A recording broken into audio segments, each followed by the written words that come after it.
Hoffwn dymuno blwyddyn newydd dda I bob un ohonych chi a dymuniadau gorau am y flwyddyn I ddod. Ond I ni fel cenedl mae'n mynd I fod yn flwyddyn anodd.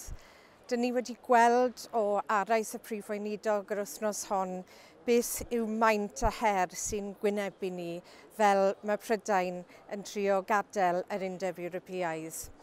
Maen nhw eisiau mynd â ni mas o'r farchnad sengl sydd yn mynd I greu gymaint o niwed I ni yng Nghymru.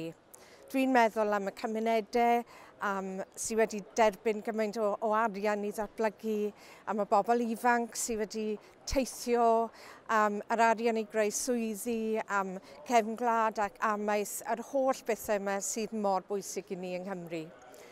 Ond mae'n bwysig bod ni ddim yn ddigaloni. Mae rhaid I ni weithredu. Mae rhaid I ni argyhoeddi'r Llywodraeth bod hyn ddim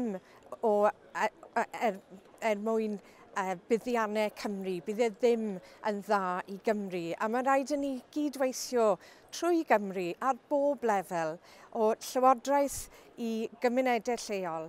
A dyna pam mae rhaid I ni gyd ddechrau trafod gyda'n gilydd y ffordd orau ymlaen I ni fel cenedl, fel Cymru.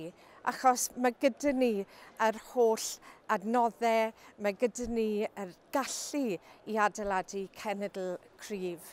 Ond mae'n rhaid I ni wneud ein hunain nawr. Mae'n rhaid I ni roi achos cryf iawn I Lundain bod Cymru yn gorfod cael llais a cael dylanwad a cael penderfyniad yn y ffordd ymlaen.